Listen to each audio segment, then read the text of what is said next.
তোমরা স্ক্রিন দেখতে পাচ্ছ? জি স্যার। আচ্ছা, লাস্ট ক্লাসে যে তোমাদেরকে একটা ম্যাথ করতে দিয়েছিলাম, ওটা কি করছো?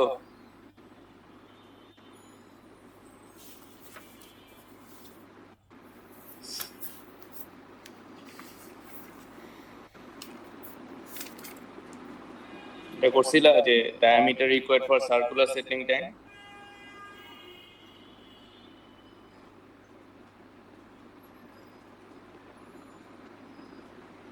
কেউ করো নাই না?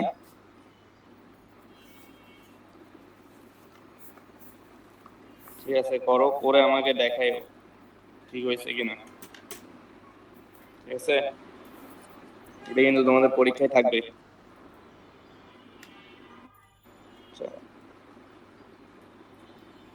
আজকে আমরা আরেকটা চ্যাপ্টারে যাচ্ছি, সেটা হলো আমরা আজকে পড়বো হলো কোয়াগুলেশন। ঠিক আছে, আচ্ছা, কোয়াগুলেশন পড়ার আগে তোমরা ল্যাবে অলরেডি করে আসছো যে আমরা যে কালার টার্বিডিটি টেস্ট করতেছিলাম, তখনও আমরা কি বলছিলাম যে কালার টার্বিডিটি দেয় আসলে কলয়েডাল পার্টিকেলস। হ্যাঁ, তাহলে এই কলয়েডাল পার্টিকেলস গুলোর সাইজ রেঞ্জ আসলে কত বলছিলাম যে 1 থেকে 100 ন্যানোমিটার। ঠিক আছে, তো আমরা যদি এখানে দেখি যে এখানে আমাদের একটা চার্ট দেওয়া আছে, যেখানে আমাদের বিভিন্ন যে ইমপিউরিটিস গুলো আছে পানিতে, সেগুলোর সাইজ রেঞ্জটা দেওয়া আছে এই যে এখানে। তো এখান থেকে যদি আমরা দেখি তাহলে এটা 1 মাইক্রোমিটার অথবা 100 ন্যানোমিটার থেকে 1 ন্যানোমিটার পর্যন্ত আসলে যে সাইজ রেঞ্জে যে ইমপিউরিটিস গুলো আছে সেগুলো হচ্ছে আমাদের কলয়েডাল ইমপিউরিটিস। এরাই মেইনলি তোমার পানিতে কালার এবং টার্বিডিটিতে কন্ট্রিবিউট করে। এখন কথা হলো আমাদেরকে কেন কোয়াগুলেশন লাগতেছে বা কোয়াগুলেশন জিনিসটা কি।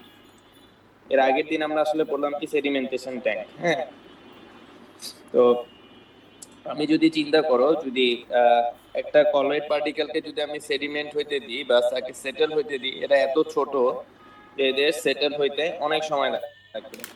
যেমন একটা লার্জ রেঞ্জের কলয়েডও যদি তুমি দাও, ধরো 100 ন্যানোমিটার, সেটা ইয়ারে 0.3 মিটার সেটেল হবে। তাহলে তোমার সেটলিং ট্যাঙ্ক যদি হয় 3 মিটার ডেপথ, তাহলে 2-3 বছর লেগে যাবে ওটা সেটেল হইতে। বুঝা গেছে?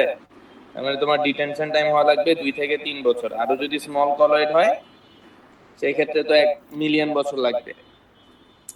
তো এই কারণে আমাদের যে উদ্দেশ্যটা থাকে সেটা হচ্ছে, যেহেতু এরা গ্র্যাভিটির মাধ্যমে সেটেল করবে না, কেন করবে না? অনেক ছোট। এটাই বলছে যে colloidal particles will not settle by gravity and it will pass through the filters. তার মানে ফিল্টার দিয়েও তুমি একে রিমুভ করতে পারবে না বা সেটাকে সেটেলও করতে পারবে না। তার কারণে আমরা কলয়েডাল পার্টিকেলসকে কি করি, সেটাকে রিমুভ করার জন্য আমরা অ্যাগ্রিগেশন বা কোয়াগুলেশন এজেন্ট দিই। কোয়াগুলেশন এজেন্ট দিলে যেটা হয়, অ্যাগ্রিগেশন হয়। অ্যাগ্রিগেশন হয় মানে একটা পার্টিকেল আরেকটা পার্টিকেল এরকম কাছাকাছি এসে তারা একটা ফ্লক তৈরি করবে বা অ্যাগ্রিগেটেড অবস্থায় থাকবে। হ্যাঁ, তো এই যে জিনিসটাকে তুমি যে সাইজ বাড়ায় দিচ্ছ একটা আরেকটার সাথে অ্যাড করে করে, সেটাই হচ্ছে আসলে কোয়াগুলেশন। বুঝা গেছে? তাহলে দেখো এই প্রসেসটা কিভাবে হয়। তোমার পানিতে কলয়েডাল ইমপিউরিটিস আছে, তুমি বাইরে থেকে কোয়াগুলেন্ট অ্যাড করলা। কোয়াগুলেন্ট অ্যাড করলে যেটা হয়, এই কোয়াগুলেশনের কারণে এই কোয়াগুলেন্ট ফর্মস প্রেসিপিটেশন। তার মানে কি, এই যে বাইরে থেকে যে ইমপিউরিটিস গুলো দিলা তারা একটা আরেকটার গায়ে লেগে থাকে, এটা প্রেসিপিটেট করে, তখন এদের গায়ে যে ইমপিউরিটিস গুলো ট্র্যাপ হয়, ট্র্যাপ হলে এই ফ্লকটা তখন সেটলিং ট্যাঙ্কের মতো বিহেভ করে গ্র্যাভিটিতে সেটেল করে। তাহলে এই প্রসেসটা আসলে দুইটা স্টেপে হয়।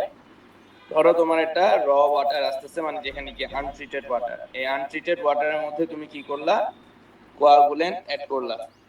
কোয়াগুলেন্ট বলতে ধরো অ্যালাম অ্যাড করলা, অ্যালাম। ঠিক আছে, তাহলে কেমিক্যাল রিঅ্যাকশন হবে। কেমিক্যাল রিঅ্যাকশন হয়ে এদের কোয়াগুলেশন হলে কি হবে, একটা পার্টিকেল গুলো ধরো নেগেটিভলি চার্জ ছিল, এটা প্রথমে হলো ডিস্টেবিলাইজ করবে।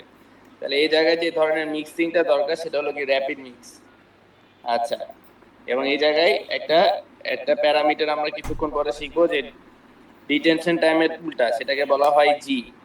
হ্যাঁ, এটার একক হলো সেকেন্ড ইনভার্স। এখানে জি র্যাপিড মিক্সিং এর ক্ষেত্রে জি হবে ভেরি ইন্টেন্স। তাহলে দেখো 3000 থেকে 5000 এরকম। তারপরে যেটা হয় সেটা হলো ফ্লোকুলেশন। তাহলে এখানে হচ্ছে কোয়াগুলেশন, এখানে হচ্ছে ফ্লোকুলেশন।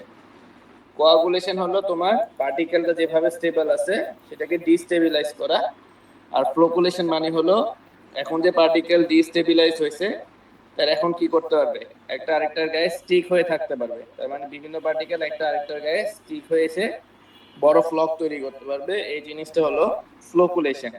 এই কারণে এখানে এটার জন্য লাগে আসলে স্লো মিক্সিং। তাহলে স্লো মিক্স যেহেতু করতে হবে এটার জি হবে কম। তাহলে এখানে আসলে দুইটা চেম্বার, একটা চেম্বারে আমরা যেটা করতেছি পার্টিকেলটাকে ডিস্টেবিলাইজ করতেছি। ডিস্টেবিলাইজ জিনিসটা কি সেটা একটু পরে বুঝবো। পরের স্টেপে আমরা যেটা করতেছি সেটা হলো ফ্লোকুলেশন। ফ্লোকুলেশন মানে হলো পার্টিকেল গুলোকে অ্যাগ্রিগেটেড করা, বিভিন্ন পার্টিকেল একটা একটা গায়ে স্টিকি নোটের মতো লেগে থাকা, ঠিক আছে?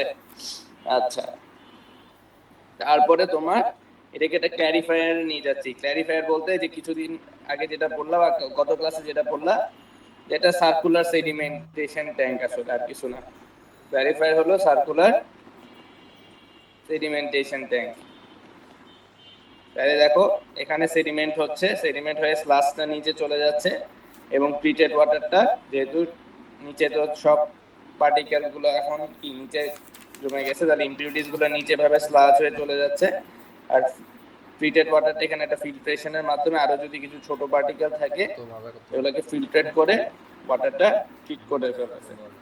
তাহলে এভাবে তুমি একটা প্রসেসে কালার টার্বিডিটি কি করতে পারো, রিমুভ করতে পারো। আচ্ছা, বুঝা গেছে এতটুকু?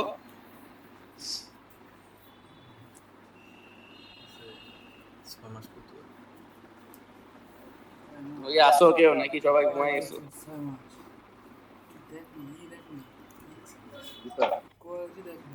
বুঝছো সবাই?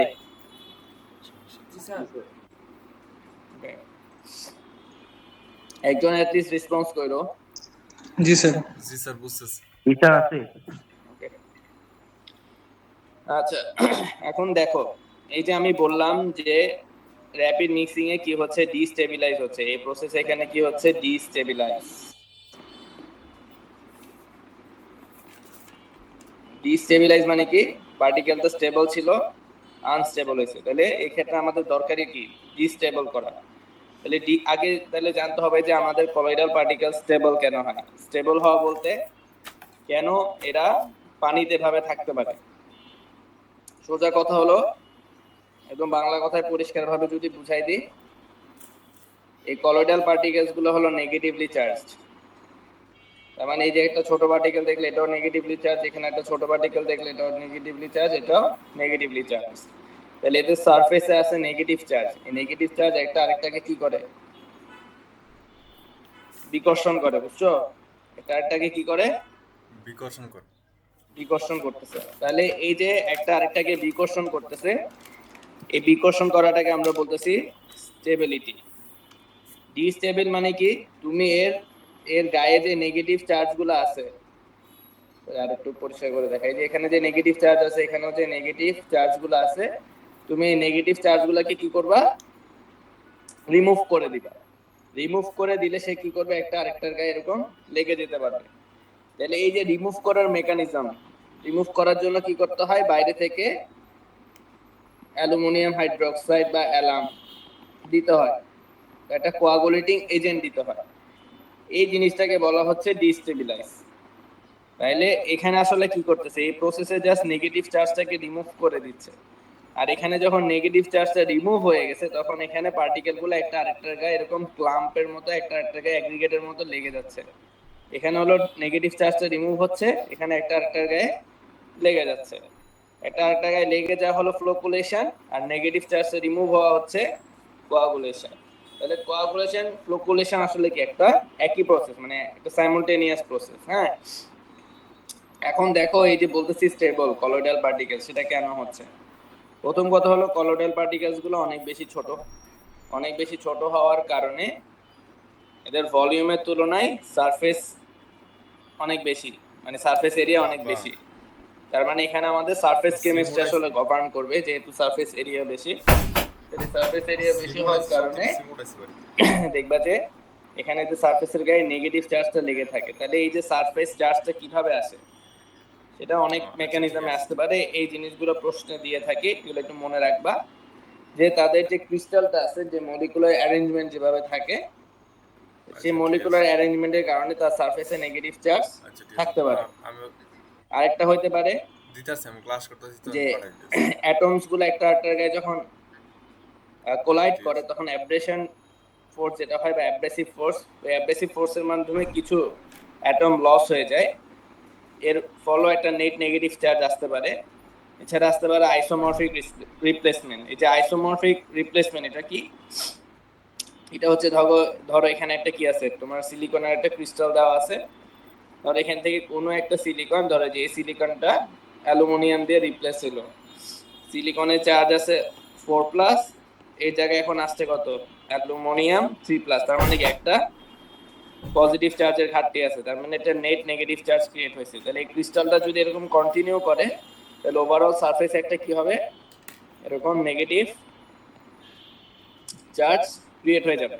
তাহলে এভাবে যদি কলয়েডাল পার্টিকেলস গুলো জেনারেলি তার সারফেসে কি ক্যারি করে, নেগেটিভ চার্জ ক্যারি করে থাকে। এটাই বলা হয়েছে যে মোস্ট কলয়েডাল সাবস্টেন্স আর নেগেটিভলি চার্জ। এখন এই কলয়েডাল সাবস্টেন্স গুলোকে যদি আমরা আর একটু কি করে জুম ইন করে দেখি, তাহলে দেখতে পাবা এখানে যে ছবিটা দেওয়া আছে, এই ছবিটা হলো সে পার্টিকেলটা। দেখো এই পার্টিকেলের গায়ে নেগেটিভ চার্জ আছে। হ্যাঁ, তাহলে এই নেগেটিভ চার্জ পার্টিকেলকে নিউট্রালাইজ করার চেষ্টা করবে। যখন সেটা পানিতে যাবে, তখন পানির যে পজিটিভ কাউন্টার মানে পজিটিভ আয়নস গুলো আছে, সেই পজিটিভ আয়ন গুলো কি করবে, তার গায়ে লেগে থাকবে। ঠিক আছে, লেগে প্রথম যে লেয়ারটা তৈরি করে, এই যে এখানে একটা লেয়ার দেখতে পাচ্ছ, রাইট? এই লেয়ারটাকে বলা হয় ফিক্সড চার্জ লেয়ার বা স্টার্ন লেয়ার। তাহলে স্টার্ন লেয়ারে কি পজিটিভ আয়নগুলো নেগেটিভ আয়নের সাথে এসে যোগ হয়েছে, বাট এর ফলও দেখবা যে একটা নেট নেগেটিভ চার্জ থাকবে। কেন থাকবে? ধরো এখানে 10টা নেগেটিভ চার্জ আছে, এখানে ধরো আইসে যোগ হয়েছে 5টা পজিটিভ চার্জ। তাহলে এর পরও কয়টা থাকবে? 5টা থাকবে না? তাহলে এখানে একটা 5টা নেগেটিভ চার্জের ঘাটতি আছে। আচ্ছা, এটা গেল আমার ফিক্সড চার্জ লেয়ার বা স্টার্ন লেয়ার।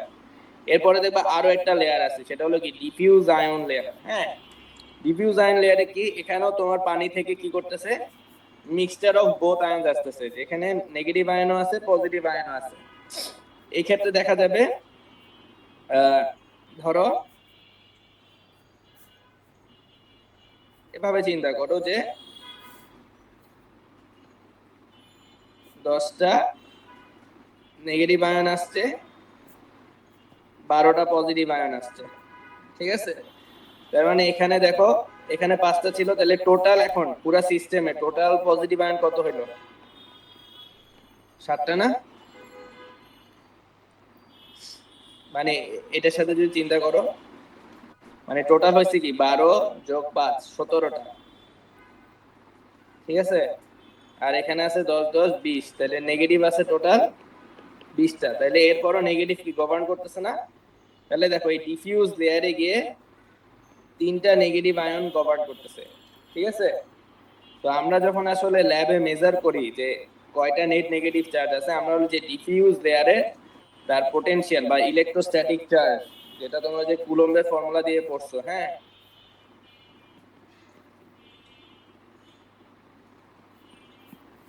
এই যে এই জিনিসটা, হ্যাঁ, এটা মেজার করি। তো এটা এই যে এখান থেকে যখন তুমি মেজার করো, তখন যে ভ্যালুটা পাও সেটা হলো কি, যেটা পোটেনশিয়াল। তাহলে দেখো এই কাছে দেখো, যেহেতু ক্লোজলি আয়ন মানে আর স্কয়ার যেহেতু এখানে কি কম, এখানে আর স্কয়ার যেহেতু কম, তাই তার পোটেনশিয়াল বেশি। এটাকে বলতেছি নার্ভস পোটেনশিয়াল। এটা হলো একদম সারফেসের গায়ে। স্টার্ন লেয়ারের থেকে যে আমি পোটেনশিয়ালটা মেজার করতেছি, সেটাকে বলা হয় হেলমহল্টজ পোটেনশিয়াল। সেটা একটু কমে যাবে, কারণ আর স্কয়ারের ভ্যালু বাড়তে থাকতেছে। এই যে এখান থেকে যদি সেন্টার থেকে যদি আমি আর ক্যালকুলেট করি, আর সবচেয়ে কম হবে কোথায়? এই যে যেটা পোটেনশিয়াল, হ্যাঁ, একদম আউটার লেয়ারে, মানে ডিফিউজ আয়ন লেয়ারের একদম বাইরে, সেটা হলো কি হচ্ছে আমার যেটা পোটেনশিয়াল। তাহলে এভাবে কেন নেট চার্জটা তোমার স্টার্ন লেয়ারে স্ট্রং এবং এক্সপোনেনশিয়ালি ডিক্রিজ করে কলের থেকে। আশা করি এটা বুঝতে পারছো, রাইট? এখন দেখো এই ছবিতে যদি দেখি আমরা তিনটা নেগেটিভ চার্জ আছে, তাহলে তিনটা নেগেটিভ চার্জের কারণে সারফেস চার্জ, ধরো একটা পার্টিকেল সিস্টেমটাকে যদি চিন্তা করো, সেটা তিনটা নেগেটিভ চার্জ, ধরো এখানে আরো একটা এরকম আসছে, সেটা ধরো চারটা নেগেটিভ চার্জ। তো এরা যখন এরকম কাছাকাছি আসবে তখন রিপেল করবে, ফলে তারা কি হবে, স্টেবল থাকবে। তার মানে এটাকে আমাদের করতে হবে ডিস্টেবিলাইজ। এখন ডিস্টেবিলাইজ করার জন্য কয়টা মেকানিজম আছে? অনেকভাবে তাকে আমরা ডিস্টেবিলাইজ করতে পারি। তাহলে আমাদেরকে ডিস্টেবিলাইজ করার জন্য আমরা যেহেতু মেজার করতে পারি যেটা পোটেনশিয়াল, আমরা যেটা করতে পারি যে কি যেটা পোটেনশিয়ালটাকে কমাই দিতে পারি। হ্যাঁ, তো একটা রুল অফ থাম আছে, যদি তোমার যেটা পোটেনশিয়াল লেস দেন 10 থেকে 15 মাইক্রোভোল্ট হয়, সেই ক্ষেত্রে ডিস্টেবিলাইজেশন ঘটে। তাহলে এখন ডিস্টেবিলাইজেশনের অনেকগুলো মেকানিজম। প্রথম মেকানিজম আমরা পড়ি। এখানে আসলে মেইন কনসেপ্টটা কি? এখানে মেইন কনসেপ্ট হলো আমরা যেহেতু নেগেটিভলি চার্জ, আমরা কি পজিটিভ চার্জ কিছু ইলেকট্রোলাইট অ্যাড করব। তাইলে সেটা কি করবে, তোমার এই ডিফিউজ লেয়ারে আয়ন কনসেন্ট্রেশন, মানে এখানে পজিটিভ চার্জ আরো বাড়াবে। এখানে পজিটিভ চার্জ যদি আরো বাড়ায়, এই ডিফিউজ লেয়ার কি হয়ে যাবে, আস্তে আস্তে শ্রিঙ্ক করে যাবে। ডিফিউজ লেয়ার শ্রিঙ্ক করবে, তখন পার্টিকেলস গুলো একটা আরেকটার গায়ে লেগে যেতে পারবে। ভ্যান ডার ওয়াল অ্যাট্রাকশন ফোর্স বলো বা যে ফোর্সটা, তখন গভর্ন করবে এবং তারা একটা আরেকটার গায়ে লেগে যাবে। এটাই হলো মেইন কনসেপ্ট। মানে এখানে তুমি বাইরে থেকে পজিটিভ আয়ন অ্যাড করা। মেইন কনসেপ্টটা কি, বাইরে থেকে পজিটিভ আয়ন অ্যাড করা। বুঝতে পারছো? জি স্যার। আচ্ছা, তো দেখো এই যে বাইরে থেকে পজিটিভ আয়ন অ্যাড করার যে মেকানিজম, সেটাকে বলা হয় ডাবল লেয়ার কম্প্রেশন। তাহলে ডাবল লেয়ার কম্প্রেশন আমরা কি করলাম, ইলেকট্রোলাইট অ্যাড করলাম, Fe3+ ও হইতে পারে, অ্যাড করলাম। অ্যাড করলে যেটা হবে, ডিফিউজ লেয়ার, এই যে এই লেয়ারগুলোতে পজিটিভ আয়নের সংখ্যা বেড়ে যাবে। এই জন্য বলতেছে increase charge density in diffuse layer. হ্যাঁ, তাহলে এটা যখন বেড়ে যাবে তখন এই ইয়েটা শ্রিঙ্ক করবে, এই যে ডিফিউজ লেয়ারের থিকনেসটা শ্রিঙ্ক করবে। তাহলে এরকম হয়ে যাবে, স্টার্ন লেয়ার দেখো এখানে বড় ছিল, আরো কাছাকাছি চলে আসবে। তাহলে শ্রিঙ্ক যেহেতু করবে, তখন আস্তে আস্তে সেটা কি হয়ে যাবে, পজিটিভলি চার্জ হয়ে যাবে তখন, বা নিউট্রাল হয়ে যাবে। এবং তাহলে এই যে এখানে বাধা দেওয়ার জায়গা নেই, আরেকটা পার্টিকেল এসে তখন এরকম গায়ে লেগে যেতে পারবে। ঠিক আছে? আচ্ছা, এখানে একটা ইয়া হইলো, তুমি এখানে চার্জ যত বাড়বা তত ভালো কোয়াগুলেন্ট হবে। তাহলে সোডিয়াম প্লাস, ক্যালসিয়াম 2+, আর হলো অ্যালুমিনিয়াম 3+, এই তিনটার মধ্যে কোনটা ডাবল লেয়ার কম্প্রেশনে বেশি অবদান রাখবে বলো তো?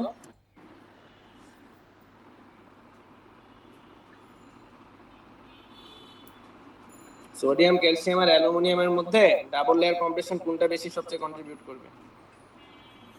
Sir aluminium 3+।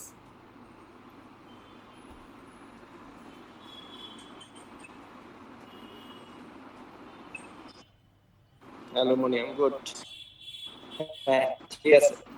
কারণ কি, এটা পজিটিভ আয়নের স্যার ব্যালেন্সই এটার বেশি। আকার ছোট। ব্যালেন্সই যত বেশি হবে, ব্যালেন্স যত বেশি হবে মানে যত বেশি ব্যালেন্স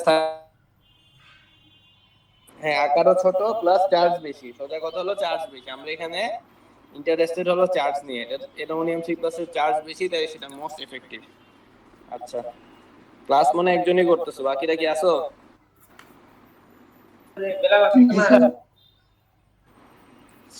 আচ্ছা, তাহলে আমরা ডাবল লেয়ার কম্প্রেশন বুঝলাম। এবার আরেকটা মেকানিজমে দেখি। এই মেকানিজমটাকে আমরা বলেছি অ্যাডসরপশন এবং চার্জ নিউট্রালাইজেশন। ডাবল লেয়ার কম্প্রেশনের সাথে ডিফারেন্সটা কি? আচ্ছা, ডাবল লেয়ারে স্টোকিওমেট্রিক রিলেশনশিপ গভর্ন করে। হ্যাঁ,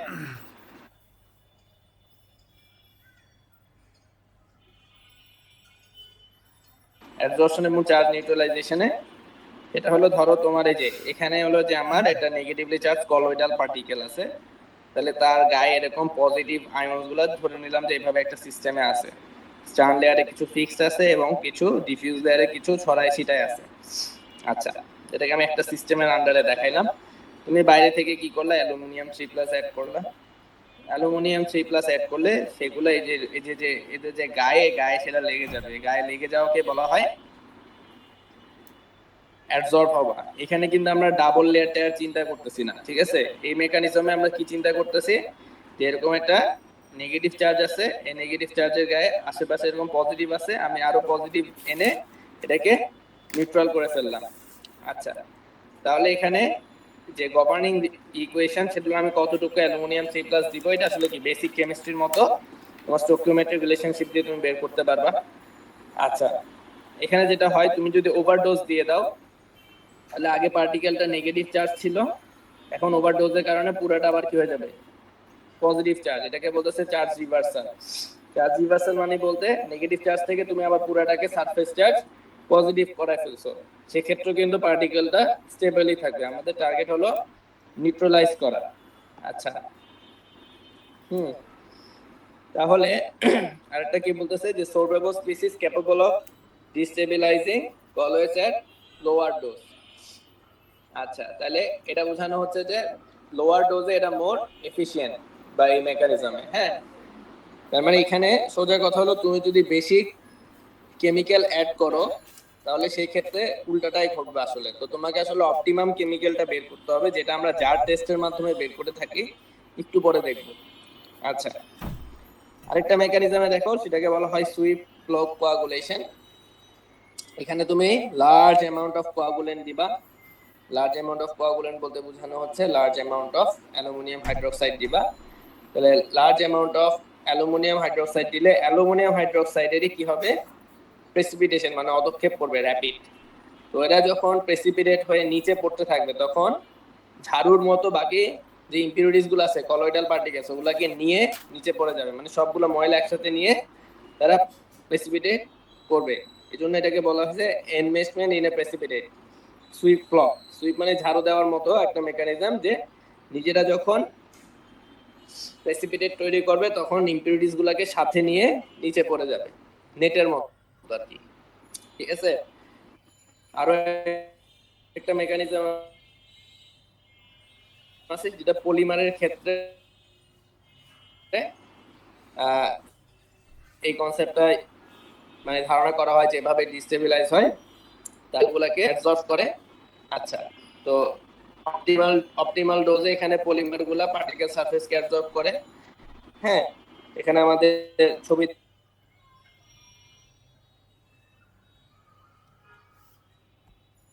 গায়ে লেগে যায়, অপটিমাম ডোজে ডিস্টেবিলাইজ করে। আচ্ছা, তাহলে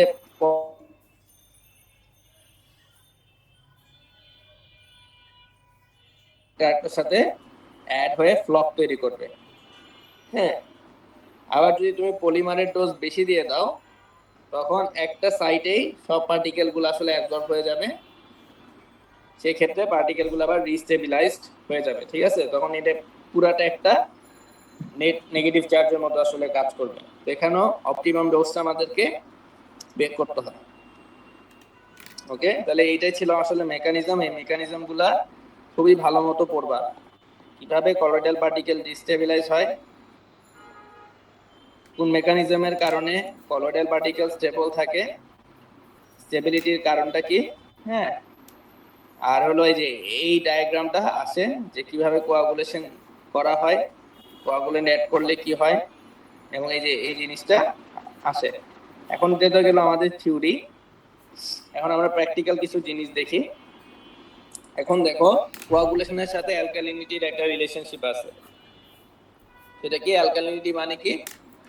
অ্যালকালিনিটি বলছিলাম যে বাফারিং ক্যাপাসিটি অফ ওয়াটার, যেটা বাইকার্বনেট থেকে আসে আসলে, যে বাইকার্বনেট থাকলে পিএইচ ড্রপটা ড্রাস্টিক্যালি হয় না। তো মনে করো তোমার পানিতে যদি সাফিসিয়েন্ট অ্যালকালিনিটি থাকে, তখন মানে ধরো বাইকার্বনেট আছে, তখন তুমি যখন এই যে এরকম অ্যালার্ম অ্যাড করবা, তখন তার বিক্রিয়াটা কি হবে, যে অ্যালুমিনিয়াম সালফেট সেটা আসলে 14 অণু পানি 14 মোল পানি অণুর সাথে বিক্রিয়া করে এই 6 মোল অ্যালকানিটিকে কনজিউম করবে। তার মানে অ্যালকানিটি থাকলে সেটা 6 মোল বাইকার্বনেটকে কনজিউম করে, বিক্রিয়া করে কার্বন ডাই অক্সাইড, পানি, সালফেট এরকম প্রোডাক্ট তৈরি করে। ঠিক আছে, তাহলে অ্যালকানি থাকার কারণে এই বাইকার্বনেট তোমার এই যে পানির যে H+ আছে, এই H+ কে কি করে, কনজিউম করে, পিএইচটাকে স্টেবল রাখে। আচ্ছা, এবং এটাই হলো সে অ্যালুমিনিয়াম হাইড্রোক্সাইডের প্রেসিপিটেট, যেটা নিচে পড়তে থাকে, ওই যে যেটা আমরা দেখলাম যে সুইফট ফ্লক কোয়াগুলেশন, এই মেকানিজমে। হ্যাঁ, আচ্ছা, জি স্যার। এখন যদি পানিতে অ্যালকালিনিটি না থাকে সেক্ষেত্রে কি হবে, এই H+ গুলাকে নিউট্রালাইজ করার জন্য, আর এখানে বাইকার্বনেট নাই, সেক্ষেত্রে পিএইচ ড্রাস্টিক্যালি পিএইচ কমে যাবে যদি অ্যালকালিনিটি না থাকে। তাহলে এখানে যে তোমার রিলেশনশিপ আছে সেটাতে বোঝানো যাচ্ছে যে 1 মোল অ্যালাম 6 মোল কার্বনেটকে কনজিউম করে। ঠিক আছে, এজন্য যদি তোমার পানিতে ন্যাচারাল অ্যালকালিনিটি না থাকে ট্রিটমেন্ট প্রসেসে, সেক্ষেত্রে আমাদের বাইরে থেকে অ্যালকালিনিটি অ্যাড করতে হয়। কিভাবে, আমরা ক্যালসিয়াম হাইড্রোক্সাইড অথবা সোডিয়াম কার্বনেট দিয়ে থাকি। আরেকটা জিনিস মনে রাখবা যে অ্যালাম কোয়াগুলেশন সবচেয়ে বেশি কাজ করে পিএইচ, একটা সার্টেন পিএইচ রেঞ্জে থাকে। সেই পিএইচ রেঞ্জটা হলো 6.5 থেকে 7.5। হ্যাঁ, এই রেঞ্জের বাইরে আসলে এই কোয়াগুলেন্টের এফেক্টিভনেস কমে যায়। তার মানে কি, সেটা ফ্লক তৈরি করতে পারে না। এই কারণে ডোজ দেওয়ার আগে আমাদের অ্যালকালিনিটিটা চেক করে নেওয়া লাগে। যদি অ্যালকালিনিটি না থাকে সেক্ষেত্রে আমরা কি করি, বাইরে থেকে ক্যালসিয়াম হাইড্রোক্সাইড অথবা সোডিয়াম কার্বনেট দিয়ে থাকি। তো নরমালি যেটা করা হয় সেটা হলো যে আমরা জার টেস্টের মাধ্যমে অপটিমাম ডোজটা বের করি। তো তুমি জার টেস্টটা কি করা হয়, ধরো তোমার এখানে যে 6টা স্যাম্পল, 6টা বিকার দেখতেছো, 6টা বিকারে তুমি সেম ওয়াটার স্যাম্পল নিবা, নিয়ে বিভিন্ন ডোজে কোয়াগুলেন্ট দিবা। কোয়াগুলেন্ট দেওয়ার সময় ওই আগের মতোই, প্রথমে র্যাপিড মিক্স, তারপরে স্লো মিক্স, তারপরে এটাকে সেটেল হইতে দিবা একই চেম্বারে। র্যাপিড মিক্স করবা 2 মিনিট, স্লো মিক্স হইতে দিবা 15 থেকে 20 মিনিট, তারপরে সেটেল হওয়ার জন্য 30 মিনিট দিবা। দেখো এখানে দেখো স্টারার আছে, তারা স্টার করে এখানে তুমি চাইলে রেগুলেট করতে পারো মিক্সিং এর রেটটা। তারপরে যেটা করবা, প্রত্যেকটা জারের টার্বিডিটি টেস্ট করবা, আর পিএইচ টেস্টটা করবা। তাহলে দেখো প্রথমে পিএইচ এর সাথে টার্বিডিটির একটা রিলেশন পাবা। দেখবা যে রিমেইনিং টার্বিডিটি সবচেয়ে কম হলো যে এই রেঞ্জে। তার মানে দেখো যে 6 থেকে 6.5 এই রেঞ্জটাতে সবচেয়ে বেশি টার্বিডিটি রিমুভ হয়েছে, মানে টার্বিডিটি রিমেইনিং মানে কি, বাকিটা রিমুভ হয়ে গেছে। হ্যাঁ, সেম ভাবে অ্যালার্ম ডোজটাও দেখো এভাবে, যে এরকম একটা ইউ শেপ কার্ভ পাবা। এটার অর্থ হলো অপটিমাম ডোজ, মানে কি, যেটা এই কার্ভের সবচেয়ে নিচে লোয়েস্ট পয়েন্টে হলো অপটিমাম ডোজ। তার মানে সবচেয়ে কম টার্বিডিটি আছে 5 NTU কত ডোজে, ধরো 12 মিলিগ্রাম পার লিটার। এই কথার অর্থ হলো তুমি 12 মিলিগ্রাম পার লিটার দিলে সবচেয়ে বেশি এফেক্টিভ হবে, মানে এই প্রসেসটা, মানে কলয়েডাল ইমপিউরিটি সবচেয়ে বেশি রিমুভ হবে 12 মিলিগ্রাম পার লিটার। এর বেশি দিলে যেটা হয়, এই জিনিসটাই হলো চার্জ রিভার্সাল। মনে আছে,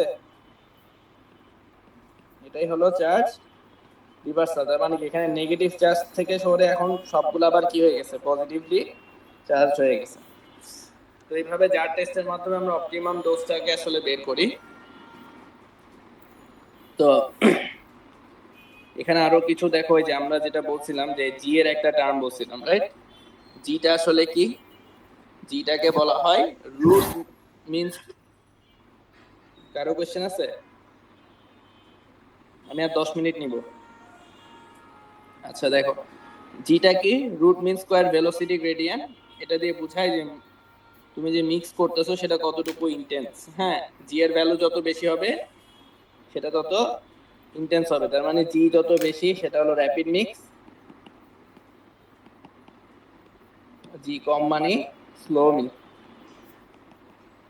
তাহলে জি এর ফর্মুলা দেখো, এটা যেহেতু মিক্সটা করতেছো কি একটা পাওয়ারের মাধ্যমে, তার মানে ইলেকট্রিক্যাল পাওয়ারের ইনপুটটা কত, তোমার ভলিউম অফ বেসিন কত, এবং যে এটা কি ফ্লুইড, মানে ফ্লুইডটা কি আসলে আমাদের ক্ষেত্রে পানি, পানির ভিসকোসিটি কত, এটার উপরে আমার জিটা ডিপেন্ড করে। তাহলে জি সমান √p/μv। আচ্ছা, কোয়াগুলেশন আমরা র‍্যাপিড মিক্স করি, হাই ভেলোসিটি মানে জি এর হাই ভ্যালু লাগে কত, 3000 থেকে 5000, যেটা বলছিলাম। এবং এই ক্ষেত্রে এভাবে আমরা ডিটেনশন টাইমটা বের করি।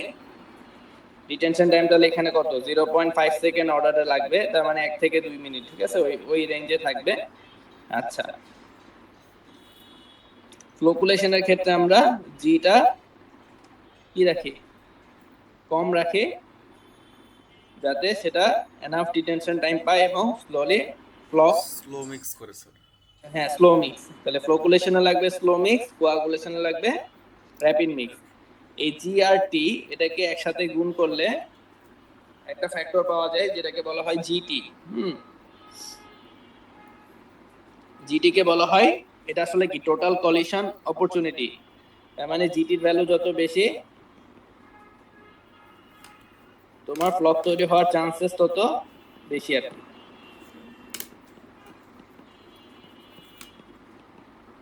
এটার কথা হলো ফ্লক তৈরি হওয়ার প্রবাবিলিটি বেরটা করে, বুঝছো? বাংলিশে লিখলাম যে জিটি যত বেশি হবে, তাহলে আমরা চিন্তা করি জিটিটাকে বাড়ানোর, তাহলে ফ্লক তৈরি হবে কোন ক্ষেত্রে, ফ্লোকুলেশনের ক্ষেত্রে। আচ্ছা, এতটুকু যদি বুঝে থাকো, এটাই হলো তোমাদের থিওরি ছিল কোয়াগুলেশনের। তাহলে এই যে আমরা যখন ডিজাইন করে এই জিটি এইভাবেই ডিজাইনটা করি। এখন তোমাদের 3টা ম্যাথ আছে, এই ম্যাথগুলা সলভ আছে, সলভ দেখি আমরা। প্রথম ম্যাথটা দেখো, আমাদেরকে কি বলছে যে থিওরিটিক্যাল অ্যামাউন্ট অফ অ্যালকালিনিটি কতটুকু কনজিউম হবে অপটিমাল ডোজে। হ্যাঁ, তাহলে দেখি।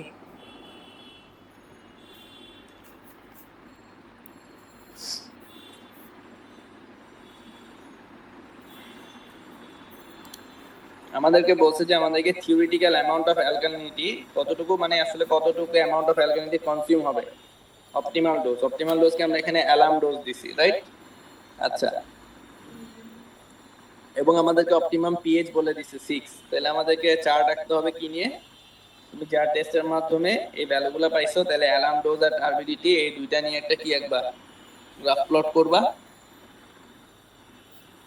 গ্রাফ প্লট করলে এরকম, এটা আমি এক্সেলে আঁকছি, এক্সেলে প্লট করছি। দেখো যে এক্সেলে প্লট করলে তুমি ওয়াই অ্যাক্সিসে নিবা টার্বিডিটি রিমেইনিং,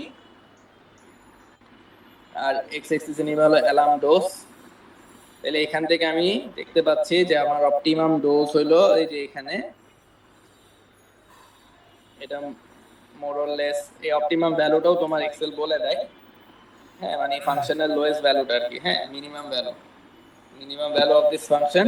যদি তোমরা এক্সেলে তো আর করতে পারবে না, ইয়েতে পরীক্ষায় তোমাদেরকে হাতেই করতে হবে। হাতে হলো কি এই কার্ভের লোয়েস্ট ভ্যালুটা। হ্যাঁ, তাহলে লোয়েস্ট ভ্যালুটা যদি নাও, লোয়েস্ট ভ্যালু কিভাবে বের করে সেটাও তো জানো, এখানে গ্রাফিক্যালি ভাবে করে, আর যদি ইকুয়েশন দেওয়া থাকে তাহলে dy/dx দুইবার ডিফারেন্সিয়েশন করে পজিটিভ যে ভ্যালুটা সেটা। হ্যাঁ, তাহলে দেখো আমার অপটিমাম ডোজ কত এখানে, 13.8 মিলিগ্রাম পার লিটার। ঠিক আছে? আচ্ছা,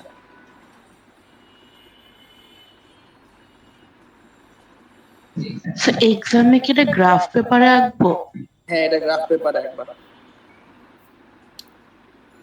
বুঝতে পারছো? এটা গ্রাফ পেপারে একবার তোমাদেরকে গ্রাফ পেপার প্রোভাইড করা হবে, normal graph paper. Normal graph পেপারে এরকম পয়েন্টগুলো পাবে, 1 2 3 4 5 6টা, এদের নিয়ে একটা বেস ফিট ইউ কার্ভ আঁকবা এভাবে, একে এখান থেকে অপটিমাম ডোজটা বের করবা। আচ্ছা, তাহলে দেখো অপটিমাম ডোজ পাইলাম আমরা 13.8 মিলিগ্রাম পার লিটার। ঠিক আছে? আচ্ছা, এই অপটিমাম ডোজ যদি 13.8 মিলিগ্রাম পার লিটার হয়,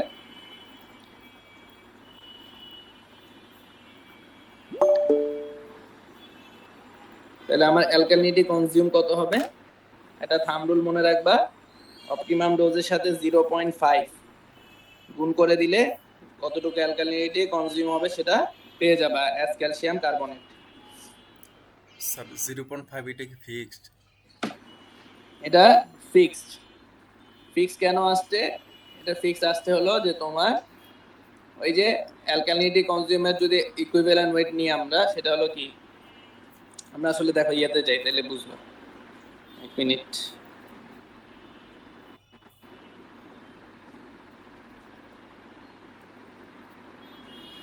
এখানে আমাকে বলো তো 1 মোল অ্যালাম কয় মোল অ্যালকালিনিটিকে সাথে বিক্রিয়া করছে?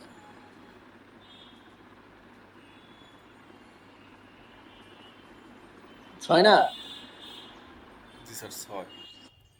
1 মোল অ্যালাম বিক্রিয়া করছে 6 মোল বাইকার্বনেটের সাথে, রাইট? এই বাইকার্বনেটটাই তো অ্যালকালিনিটি, ঠিক আছে? তাহলে তোমার পানিতে ছিল কত? 13 পয়েন্ট সামথিং পাইছিলাম না, 13.8, ধরো 13.8।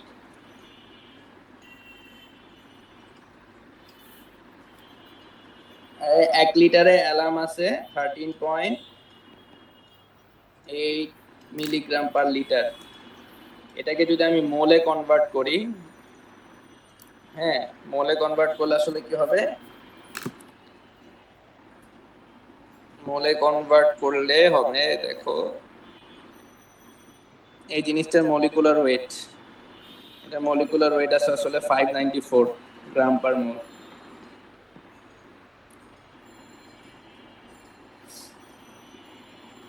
বুঝতে পারছো? জি স্যার। তাহলে 594 এটাকে আসলে মিলিগ্রামে যদি কনভার্ট করো, এখানে আরো 10⁻³ মিলিগ্রাম পার মোল। এটা যেটা আসে এটা আসবে যদি ইয়া করো 2.0, এটা কত আসে একটু দেখো।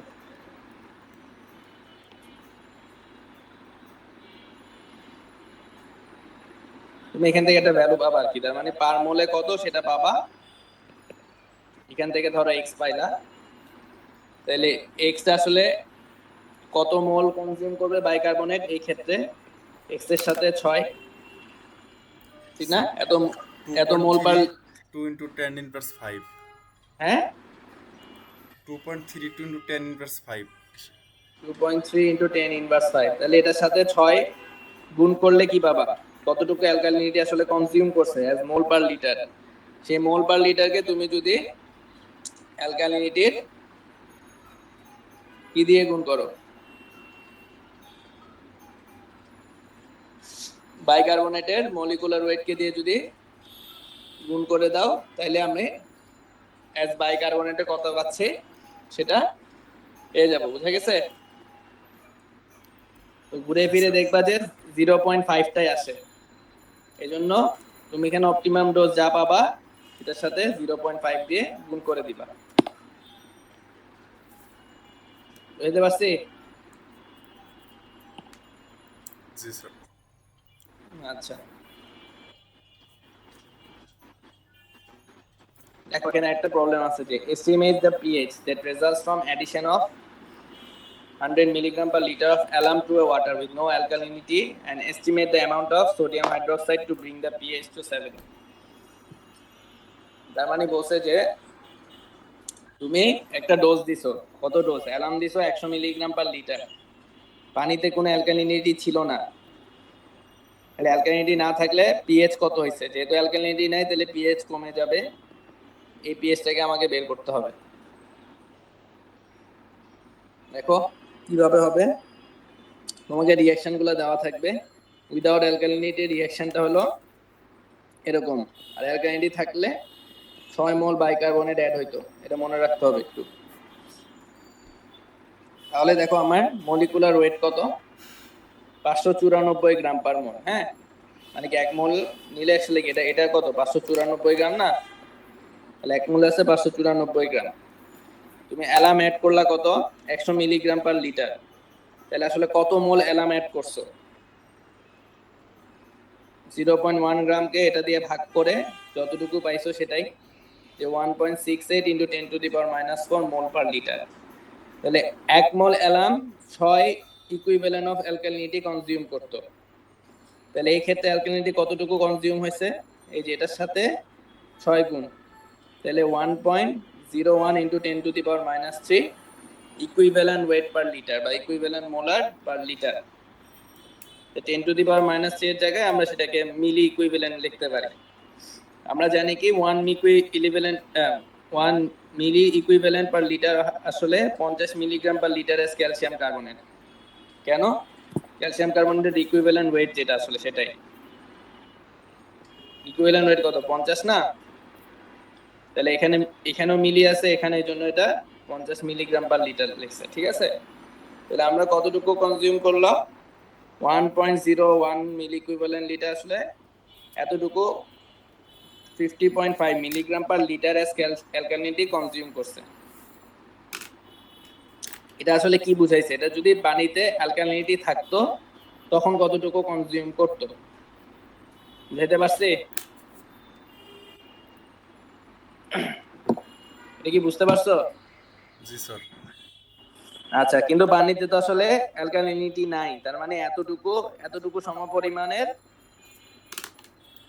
অ্যালকালিনিটি আসলে কি থেকেই যাবে, বা হাইড্রোজেন আয়নটা থেকে যাবে। তার মানে এটা আসলে কতটুকু? যে এতটুকু।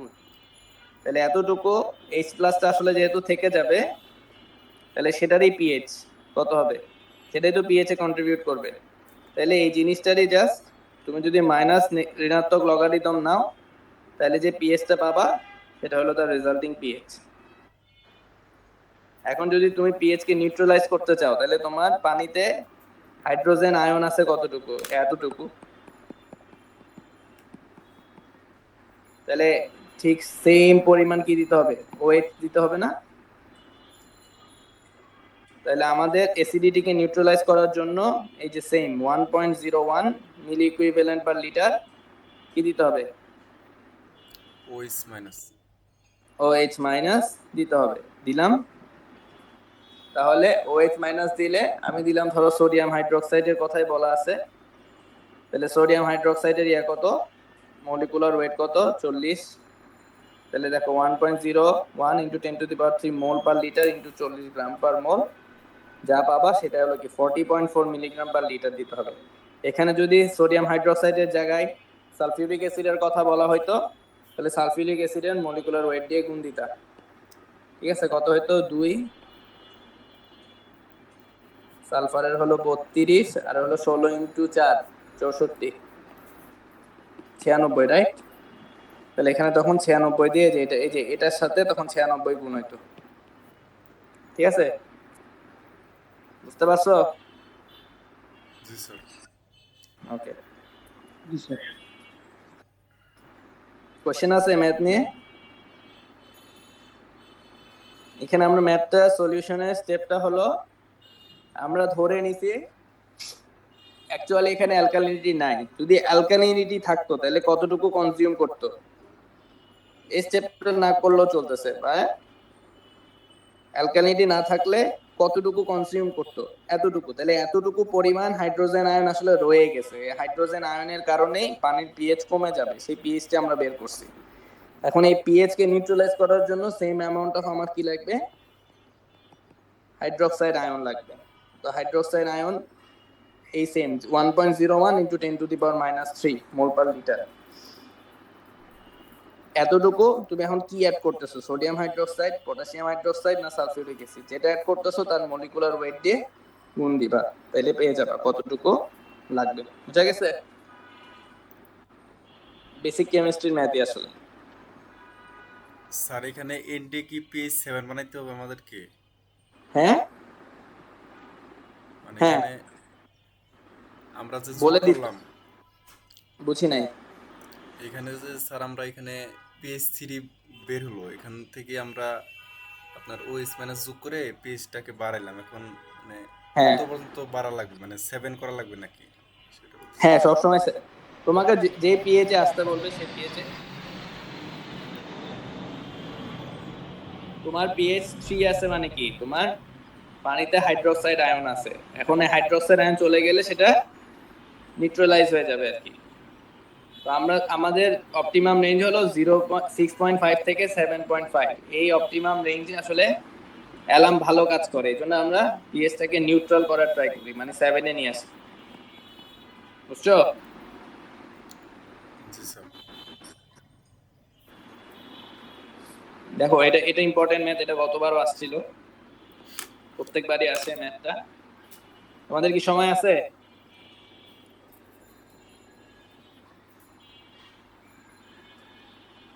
সিআর বলছিল তোমাদের নাকি কিছু কাজ আছে জি স্যার, ভলেন্টিয়ারদের। জি স্যার, জি স্যার। আমি কি ক্লাস ক্লাস ইয়ে করে দিব, এন্ড করে দিব? জি স্যার, অনেকের যাইতে হবে একটু ক্যাম্পাসে, আমারই যাওয়া লাগবে স্যার। আচ্ছা ঠিক আছে, ঠিক আছে, তাহলে আমি end করে দিচ্ছি। নেক্সট ক্লাসে এখান থেকে শুরু করব। তোমার সিয়া, তুমি আমাকে, তোমাদের আরো একটা ক্লাস লাগবে, ওই একটা ক্লাস কবে করবা কালকে পরশুর মধ্যে আমাকে একটু জানাও, ওকে স্যার। ঠিক আছে? জি স্যার।